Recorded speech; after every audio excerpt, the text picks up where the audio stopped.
గోరా ప్రగతి ఛానల్కు స్వాగతం. ఈరోజు మనం స్వాతంత్ర పోరాటంలో త్యాగధనులు అంటూ ప్రముఖ జీవశాస్త్రవేత్త, సాహిత్య అకాడమీ అవార్డు గ్రహీత డాక్టర్ దేవరాజు మహారాజు గారు రచించిన వ్యాసాన్ని తెలుసుకుందాం. భారత స్వాతంత్ర పోరాటం కోసం ముస్లింలు చేసిన త్యాగాలు దాచేస్తే దాగేవి కావు. ఒక్కసారి చరిత్రలోకి తొంగి చూసిన వారికి నిజాలు అవగతమవుతాయి. భారత స్వాతంత్ర్యం ముస్లింల రక్తంతో రాయబడిందని, ముస్లింల జనాభా కన్నా స్వాతంత్ర పోరాటంలో వారి భాగస్వామ్య శాతం ఎక్కువని ప్రఖ్యాత జర్నలిస్ట్ ఖుష్వంత్ సింగ్ నిర్ధారించారు. తన రాజ్యం తన దత్తపుత్రునికే సంక్రమించాలన్న పట్టుదలతో ఝాన్సీ రాణి బ్రిటిష్ వారిపై యుద్ధం ప్రకటించిందని మనం చరిత్రలో చదువుకున్నాం. కానీ అంతే వీరోచితంగా పోరాడిన బేగం హజ్రత్ మహల్ చరిత్రలో ప్రాధాన్యత సంతరించుకోలేదు. ఇది అన్యాయం. 1857 జూన్ 30న ప్రప్రథమ స్వాతంత్ర పోరాటంలో చిన్హట్ వద్ద బ్రిటిష్ పాలకుడు సర్ హెన్రీ లారెన్ను తుపాకీతో చంపి బ్రిటిష్ సైన్యాన్ని చిత్తుచిత్తుగా ఓడించిన బేగం హజ్రత్ మహల్ను ఎందుకు కీర్తించకూడదు? ఆమె చూపిన తెగువకు, శౌర్యానికి విలువలేదా? భారత స్వాతంత్ర పోరాటం కోసం ముస్లింలు తమ మసీదులను యుద్ధ స్థావరాలుగా ఉపయోగించారు. ఉత్తరప్రదేశ్లో ఒక మసీదులో ఒక ఇమాం స్వాతంత్ర పోరాటం గురించి ప్రసంగిస్తూ ఉండగా బ్రిటిష్ సైన్యం మసీదులో ఉన్నవారిపై నిర్దాక్షిణ్యంగా కాల్పులకు పాల్పడింది. అప్పుడు చిందిన ఆ స్వాతంత్ర సమరయోధుల నెత్తుటి మరకలు ఇప్పటికీ మనం ఆ మసీదు గోడలపై చూడవచ్చు. ముస్లింలు భారతదేశాన్ని సుమారు 300 ఏళ్లు పాలించారు. ఇక్కడే బతికారు, ఇక్కడే మరణించారు. ఇది తమ స్వంత నేల అనుకున్నారు. అంతేకాని కొల్లగొట్టుకుని పోయే పని వారు చెయ్యలేదు. కానీ బ్రిటిష్ వారు అలా చేశారు. డచ్ వారు, ఫ్రెంచ్ వారు చేశారు. నిజాయితీ పరులు రాసిన చరిత్ర చదివితేనే నిజాలు తెలుస్తాయి. మొఘలులు ఇక్కడి చిన్న చిన్న రాజ్యాలను ఐక్యం చేసి విశాలమైన ఒక మహా సామ్రాజ్యాన్ని స్థాపించారు.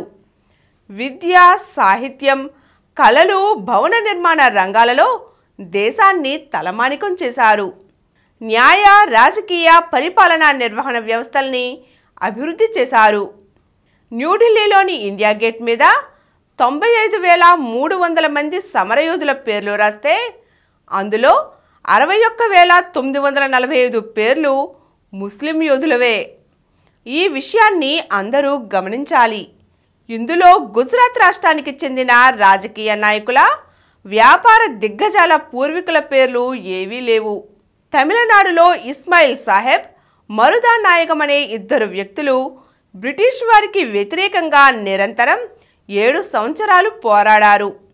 చివరికి వారి పేరు వింటేనే బ్రిటిష్ వారికి చెమటలు పట్టేవి. బ్రిటిష్ వారు అంతగా హడలెత్తిపోయారు.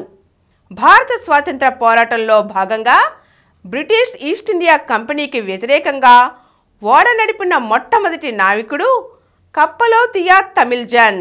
ఇతని గురించి కొంతమందికి తెలిసి ఉంటుంది. కానీ అతను నడిపిన ఓడను విరాళంగా ఎవరిచ్చారో చాలామందికి తెలిసి ఉండకపోవచ్చు. అంత విలువైన ఓడను దేశం కోసం విరాళంగా ఇచ్చింది ఫకీర్ మహమ్మద్ రౌతర్. ఇకపోతే ఈ కప్పలోతియా తమిళజన్ అరెస్టు అయినప్పుడు అతన్ని విడుదల చేయాలని ఒక స్వాతంత్ర సమరయోధుడు ధర్నా చేశాడు. అతని పేరు మహమ్మద్ యాసిన్. ధర్నా చేసినందుకు మహమ్మద్ యాసిన్ను బ్రిటిష్ సైనికులు నిర్దాక్షిణ్యంగా కాల్చి చంపారు. పోరాటంలో ప్రాణాలు త్యాగం చేయటం ముస్లిం యోధులకు తెలుసు. వారికి ఎవరు దేశభక్తి గురించి ఉపన్యాసాలు ఇవ్వాల్సిన అవసరం లేదు. తిరుప్పూర్ కుమారన్ స్వాతంత్ర పోరాటంలో అరెస్ట్ అయ్యాడు. ఆయనతో పాటు అబ్దుల్ లతీఫ్, అక్బర్ అలీ, మొహిద్దీన్ ఖాన్, అబ్దుల్ రహీం, వావు సాహెబ్, అబ్దుల్ లతీఫ్, షేక్ బాబా సాహెబ్ అనే మరో 7 స్వాతంత్ర సమరయోధులు కూడా అరెస్ట్ అయ్యారు. నేతాజీ సుభాష్ చంద్రబోస్ ఇండియన్ నేషనల్ ఆర్మీని తయారు చేశారని అందరికీ తెలుసు. అయితే అందులో ముఖ్య భూమికను పోషించిన కమాండర్లు, ఆఫీసర్లు అంతా ముస్లింలే అన్నది చాలా కొద్ది మందికే తెలుసు. ఇండియన్ నేషనల్ ఆర్మీలో ఉన్న 19 మంది ముఖ్యమైన కమాండర్లలో 5గురు ముస్లింలే. ఇందులో మన హైదరాబాద్కు చెందిన అబిద్ హుస్సేని సఫ్రానీ ముఖ్యుడు. ఎందుకంటే జై హింద్ నినాదాన్ని రూపొందించింది ఆయనే. సఫ్రానీ అంటే కాషాయ రంగు. హిందువుల కాషాయాన్ని తమ పేరు చివర చేర్చుకుని పరమత సహనానికి ఒక నిర్వచనంగా నిలిచిన వాడాయన. నేటి కుహానా దేశభక్తులు జై హింద్ అని వాడుతుంటారు తప్ప అది రూపొందించిన వాణ్ణి గుర్తించరు. పైగా ముస్లింల ఇళ్లపైకి డబుల్ ఇంజన్ బుల్డోజర్లు తోలుతారు. అసలు నేతాజీ ఇండియన్ నేషనల్ ఆర్మీలో చీఫ్ కమాండరే ఒక ముస్లిం. ఆయన పేరు షా నవాజ్ ఖాన్. మోమన్ అబ్దుల్ హబీబ్ యూసుఫ్ మార్ఫానీ అనే అతను తన యావదాస్తి నేతాజీ ఇండియన్ నేషనల్ ఆర్మీకి దానం చేశాడు. ఆ రోజుల్లోనే ఆ ఆస్తి విలువ ₹1,00,00,000 కన్నా ఎక్కువ. ఇంకా ఎంకేఎం అమీర్ హంజా ఎన్నో లక్షల రూపాయలు నేతాజీకి విరాళంగా ఇచ్చారు. ఆయన కుటుంబీకులు తరువాతి కాలంలో నిరుపేదలుగా బతికారు. తమిళనాడు రామనాథపురంలో చిన్న అద్దె ఇంట్లో నానాయాతనలు అనుభవించారు. బీవమ్మ అనే ఒక ముస్లిం తల్లి బిడ్డల కోసం దాచిపెట్టకుండా తనకున్న 30 లక్షల రూపాయల ఆస్తిని భారత స్వాతంత్ర పోరాటం కోసం విరాళంగా ఇచ్చివేసింది. వీరివి త్యాగాలు కావు, అంతకు మించినవి. మౌలానా అబుల్ కలాం ఆజాద్ ఈ దేశంలో పుట్టిన గొప్ప మేధావి. స్వాతంత్ర పోరాట కాలంలో ఇండియన్ నేషనల్ కాంగ్రెస్లో సీనియర్ ముస్లిం నాయకుడు ఆయన. గాంధీజీతో పాటు సారా వ్యతిరేక ఉద్యమంలో పాల్గొన్నవాడు. ఆ ఉద్యమంలో ఉన్న 19 మందిలో 10 మంది ముస్లింలే. తరువాత కాలంలో స్వతంత్ర భారతదేశంలో తొలి విద్యామంత్రి అబుల్ కలాం ఆజాదే. సెక్యులరిజం స్థాపన కోసం, దేశంలో హిందూ ముస్లింల ఐక్యత కోసం అహరహరం కృషి చేశారాయన. హిందూ మత దురాభిమానులు, జాత్యహంకారులు చాలా నిజాల్ని దాచేస్తున్న ఈ తరుణంలో, వాస్తవాల్ని వక్రీకరిస్తున్న తరుణంలో వచ్చే తరాలకు నిజాలను తెలియచేయాలి. మతానికి దేశభక్తికి సంబంధం లేదు. ఏదో ఒక మతస్థులే దేశభక్తులని, ఇతరులంతా దేశద్రోహులని ముద్ర వేయడం ముమ్మాటికి తప్పే.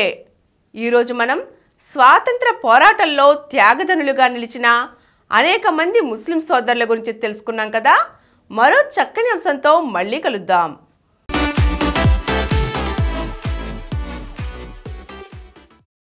ఈ కార్యక్రమం మీకు ఎంతో నచ్చింది కదా.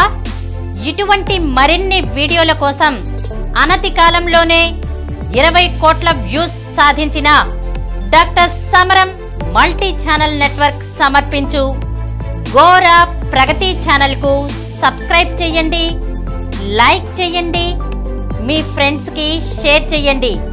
అలాగే ప్రక్కనున్న గంట సింబల్ని ప్రెస్ చేయడం మర్చిపోకండి. Please download Samaram multi-channel app and watch your favorite channels from your mobile. App available on Google Play Store and subscribe to the channels.